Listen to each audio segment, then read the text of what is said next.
ஓய்வு பெற்ற உடனே அவருக்கு பணப்பலன் கொடுக்க வேண்டும். நேற்று கூட அமைச்சருடைய போராட்டத்தை கைவிட வேண்டும் என்ற அறிக்கைக்கு நம்முடைய மாநில தலைவர் தோழர் ஏஎஸ் ஒரு பதிலறிக்கை விட்டிருக்கிறார். அந்த பதிலறிக்கையில என்ன சொல்றாரு?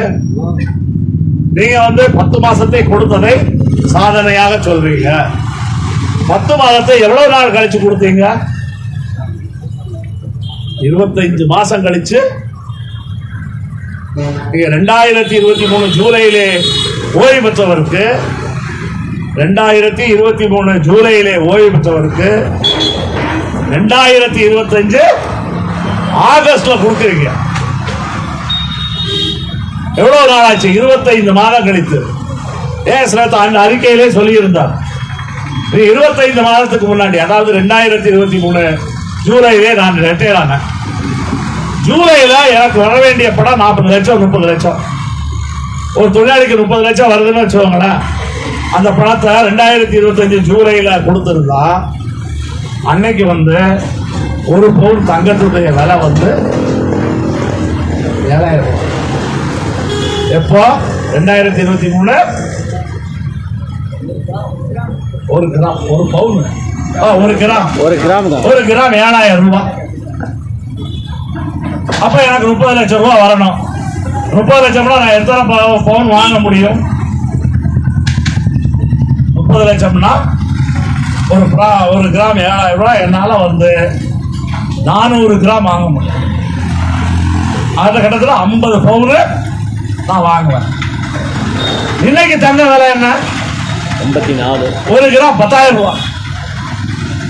இன்னைக்கு நீ கொடுக்குற விலை படாச்சு 300 கிராம் தான் வாங்க முடியும். அப்படின்னா எத்தனை பவுன் வாங்க முடியும்? 35 பவுன் தான் வாங்க முடியும். எனக்கு கொடுக்க வேண்டிய பணத்தை கொடுக்க வேண்டிய நாளில் கொடுத்திருந்தா 50 பவுன் வாங்கியிருப்பேன்.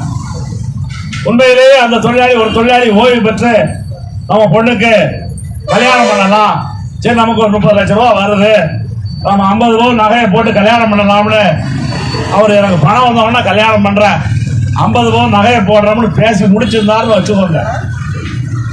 நான் கொடுத்தது இப்ப என்ன போட முடியும்? வரால 35 பவுன் தான் போட முடியும். 15 பவுன் நஷ்டம். 15 பவுன்னா எவ்வளவு? 15 பவுன்னா 120 கிராம்.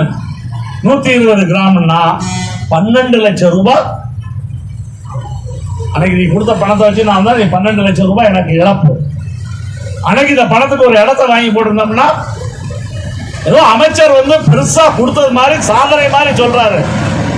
என்னுடைய பணம் 12 லட்சம் ரூபாய், 15 லட்சம் ரூபாய், 20 லட்சம் ரூபாய் என்னுடைய பணத்தை இந்த அரசாங்கத்தினுடைய தவறான நடவடிக்கை காரணமாக எனக்கு சேர வேண்டிய பணத்தை, எனக்கு கொடுக்க வேண்டிய பணத்தை காலத்தில் கொடுக்காததால் 60 வயதுக்கு மேலே ஓய்வு பெற்ற தொழிலாளிக்கு இன்றைக்கு ஏற்பட்டிருக்கக்கூடிய இழப்பு 10 லட்சம் 15 லட்சம். இந்த 10 லட்சத்தை இந்த அரசாங்கம் தருமா? இல்லையா இந்த நிர்வாகம் தருமா? ஏதோ அமைச்சர் கொடுத்தது போன்ற சாதனை போல் சொல்வதுதான் நமக்கு வேதனை. கொடுத்தோம்னு சொன்னார்னா ஓகே, இது எங்களுடைய சாதனை என்று அமைச்சர் சொல்வதுதான் வேதனை. அமைச்சர்